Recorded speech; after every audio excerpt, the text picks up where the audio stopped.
तो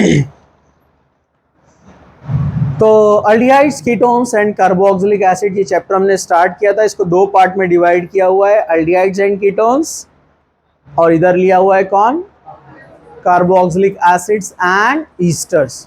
तो aldehydes, ketones ये पार्ट हो गया था, इसके preparation, physical property, chemical property सब हो गया। अब सेकेंड पार्ट है कार्बोक्सिलिक एसिड्स। तो न्यू स्टूडेंट जो है उनको भी समझ में आ जाएगा क्योंकि नया पार्ट शुरू हो रहा है। ये छोटा पार्ट है, जल्दी खत्म हो जाएगा, उसके बाद नया चैप्टर शुरू होगा, अमाइंस, जिसको बोलते हैं कंपाउंड्स कंटेनिंग नाइट्रोजन। ठीक है, JEE में उसका नाम है कंपाउंड्स कंटेनिंग नाइट्रोजन, और NCERT में है यहाँ पर अपने पास, और बोर्ड बुक में अमाइंस। ओके, चलिए तो शुरुआत करते हैं। यहाँ पर हम कार्बोक्सिलिक एसिड्स की बेसिक से जाएंगे। हम कार्बोक्सिलिक एसिड, कार्बोक्सिलिक एसिड्स, इनको एसिड्स इसलिए कहा जाता है because they are acidic in nature. Carb जो ग्रुप है ये कार्बोनिल से आया, और कार्बोनिल किसको बोलते हैं, C+O। और ऑक्सिल आया फ्रॉम हाइड्रोक्सिल यानी OH ग्रुप। तो ये कार्ब, ये हाइड्रोक्सिल, इससे बना कार्बोक्सिल। कार्बोनिल, कार्बोनिल का कार्ब, हाइड्रोक्सिल का ऑक्सिल, इससे बना कार्बोक्सिलिक एसिड। इसलिए फंक्शनल ग्रुप बनता है RCOOH, दोनों से मिलकर बनता है।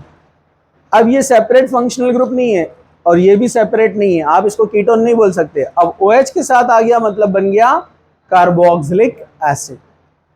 ये कार्बोक्सिलिक एसिड है, और कुछ कार्बोक्सिलिक एसिड के डेरिवेटिव्स है जो इस चैप्टर में हम स्टडी करेंगे, साथ साथ आएंगे इसके।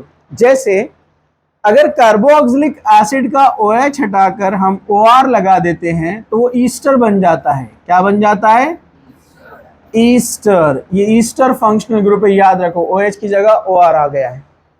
आप चाहे तो इसको अल्काइल कार्बोक्सिलेट भी बोल सकते हैं, क्योंकि कार्बोक्सिलेट से बना कार्बोक्सिलेट। अल्काइल ने नोमेनक्लेचर में ऐसे ही बनता है, ये अल्काइल कार्बोक्सिलेट। कार्बोक्सिलेट नेम अपने को क्या बता रहा है कि हमने एसिड, जो एसिड है IC एसिड हटा के लगाया ATE, बस नेमिंग में इतना चेंज किया। तो जो इसके नेम रहेंगे वो इसके भी नेम बनेंगे। ओके, वैसे ही अगर ये OH को हटाकर आप यहां पर लगा देते हैं X यानी हैलोजन, जैसे Cl हो सकता है, Br हो सकता है, तो इसको बोलते हैं एसिड हैलाइड। क्या बोलते हैं इसको, एसिड हैलाइड। हैलाइड हैलोजन से बना, एसिड हैलाइड। इसको आप हेलो कार्बोनिल भी कह सकते हैं, हेलो कार्बोनिल। ठीक है, ओके। आप वैसे OH को हटा के अगर यहां पर लगा देते हैं NH2 तो इसको अमाइड कहते हैं। क्या बोलते हैं इसको, अमाइड। एसिड से बना है तो इसलिए कहा जाता है acid amide, acid amide.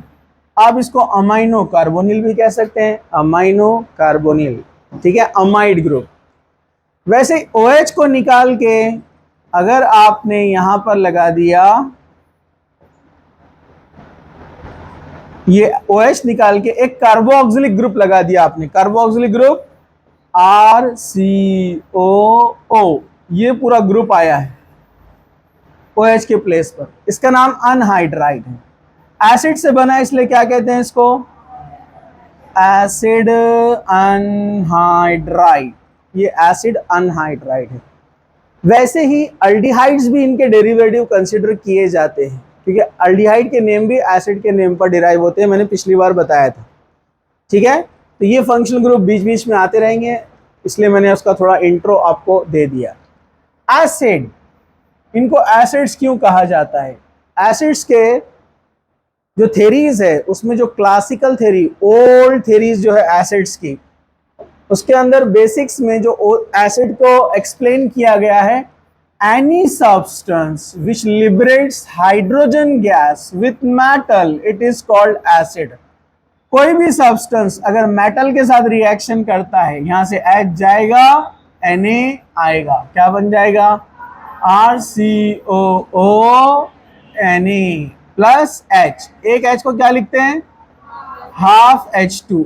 H2 मतलब 2 हाइड्रोजन और हाफ H2 मतलब 1 हाइड्रोजन। तो जहां भी मेटल के साथ रिएक्शन करने पर हाइड्रोजन गैस लिबरेट होता है, जब कभी किसी सब्सटेंस के साथ मेटल को रिएक्शन करने पर हाइड्रोजन लिबरेट होता है, उसको एसिड बोलते हैं। ये क्लासिकल कंसेप्ट है, ओल्ड कंसेप्ट एसिड के लिए। उसके हिसाब से अपना कार्बोक्सिलिक एसिड एसिड है। दूसरा कंसेप्ट है लिटमस टेस्ट, ये आपने स्कूल में भी पढ़ा है। लिटमस टेस्ट क्या बोलता है, any substance which converts blue litmus into red litmus, it is acid. अगर आपने कार्बोक्सिलिक एसिड में ब्लू लिटमस डाला तो वो रेड हो जाएगा। तो रेड के लास्ट में डी आता है, एसिड के लास्ट में भी डी आता है, तो याद रखना है कि लास्ट में रेड रहेगा, मतलब ब्लू टू रेड हो गया, मतलब वो एसिड है। ये भी क्लासिकल कंसेप्ट है। मॉडर्न कंसेप्ट्स में 3 कंसेप्ट्स हैं। एक है अरेनियस, ये एक साइंटिस्ट है, ये आपने आयोनिक में पढ़ा है, अरेनियस कंसेप्ट ऑफ एसिड। दूसरा है लॉरी ब्रॉन्स्टेड, ये 2 साइंटिस्ट है, लॉरी ब्रॉन्स्टेड। और तीसरा है लेविस, जो सबसे मॉडर्न थ्योरी है, इंपॉर्टेंट है, इसको फाइनली माना जाता है, लेविस।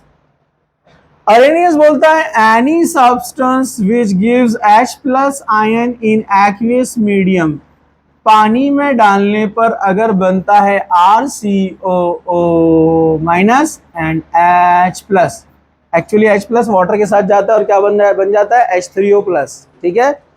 तो जो भी H+ आयन देगा वो Arrhenius acid. Proton sorry H+ ion इन एक्वियस मीडियम, जो भी एक्वियस मीडियम यानी पानी में H+ आयन देगा वो अरेनियस एसिड, और जो OH- देता वो अरेनियस बेस, याद रखो, ठीक है। अभी हम सिर्फ बेसिक्स देख रहे हैं। चलो, लॉरी ब्रॉन्स्टेड 2 साइंटिस्ट है, वो बोलते हैं proton donor is a acid, proton donor is a acid. जो प्रोटॉन डोनेट करता है वो लॉरी ब्रॉन्स्टेड एसिड कहलाता है, और अपना एसिड प्रोटॉन देता है। अगर आपने एसिड लिया अमोनिया के साथ में, अपने को पता है अमोनिया पे इलेक्ट्रॉन होते हैं लोन पेयर, वो इस प्रोटॉन को ले लेंगे, तो ये प्रोटॉन डोनेट कर रहा है ना, प्रोटॉन डोनेट कर दिया RCOO- NH4+, इसलिए ये प्रोटॉन डोनर है। अमोनिया को NH3 को अपना प्रोटॉन यानी H+ देता है ये, इसलिए लॉरी ब्रॉन्स्टेड के हिसाब से भी एसिड है। लेविस क्या बोलता है, electron acceptor, electron acceptor is a Lewis acid. तो यहां पर इनडायरेक्टली इसको एक्सप्लेन कर सकते हैं कि ये H+ बनेगा डिसोसिएट होने के बाद और इलेक्ट्रॉन ले रहा है, इसलिए लेविस एसिड, लेकिन उसको डायरेक्टली एक्सप्लेन नहीं कर सकते, ठीक है। ये थ्योरीज के अकॉर्डिंगली कार्बोक्सिलिक एसिड हुआ एसिड। ओके, क्या हुआ ये कार्बोक्सिलिक एसिड। चलो अब उसका स्ट्रक्चर देखते हैं हम कार्बोक्सिलिक एसिड का। RC, बिल्कुल एल्डिहाइड कीटोन की तरह, RC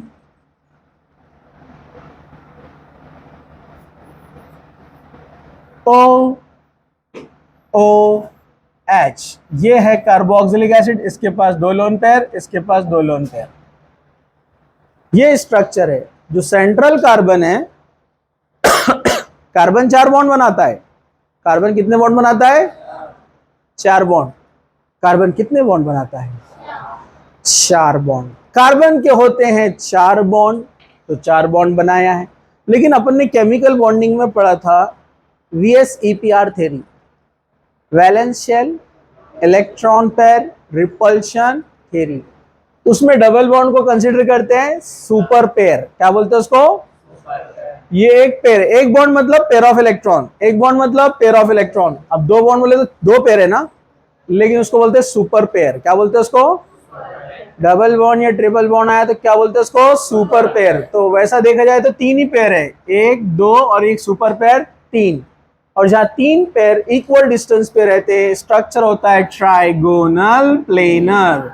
तो यह कार्बन के पास क्या स्ट्रक्चर है? ट्राइगोनल प्लेनर स्ट्रक्चर होता है। सेंट्रल कार्बन आपको याद है? अरे बोलो ना। और अगर ऑक्सीजन के पास आपने देखा तो इसकी ज्योमेट्री क्या बनती है यहाँ पर? बेंट। अरे याद है क्या? क्योंकि दोनों लोन पेयर एक जगह होते ना, तो बेंट स्ट्रक्चर बनता है। दोनों इलेक्ट्रॉन में रिपल्शन होने से H ऐसे नहीं रहता है सीधा, बेंट ऊपर की तरफ। समझा? अरे समझा क्या? तो ये बेंट होता है, इसको याद रखो। दूसरा, जो हाइब्रिडाइजेशन है, हाइब्रिडाइजेशन, कार्बन का हाइब्रिडाइजेशन क्या है? एक पाई बॉन्ड आ गया तो हाइब्रिडाइजेशन क्या रहेगा? sp2। और इस ऑक्सीजन का sp2, और इस ऑक्सीजन का sp, sp3। ये मैंने आपको बताया था। अब नए लोग क्या करने का? डायरेक्ट याद रखने का। अभी हम उसमें जा नहीं सकते, पूरा चैप्टर का एक पार्ट है वो केमिकल बॉन्डिंग में। कार्बन के पूरे सिंगल बॉन्ड sp3, एक डबल बॉन्ड आ गया मतलब डबल बॉन्ड मतलब एक पाई बॉन्ड आता है इसमें। ये चारों सिग्मा है, sigma sigma sigma sigma sigma.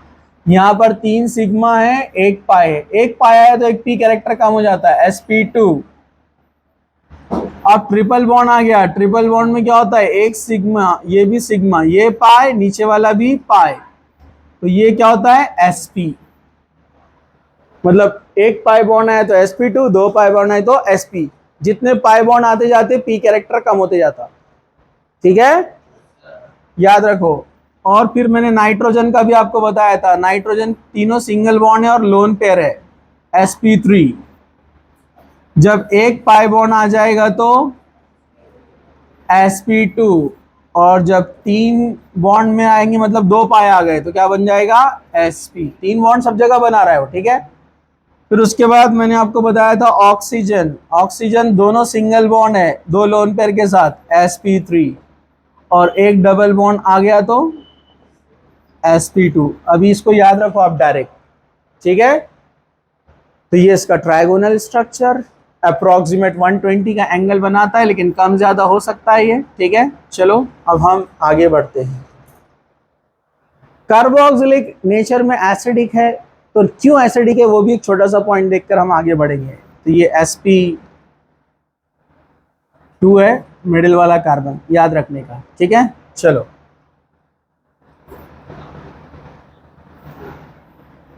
Carboxylic की एसिडिटी हम डिटेल में पढ़ने वाले हैं बाद में, लेकिन अभी यहाँ पर शॉर्ट में कार्बोक्सिलिक एसिड में क्या होता है? यहाँ पर है लोन पेयर दो, यहाँ पर लोन पेयर दो।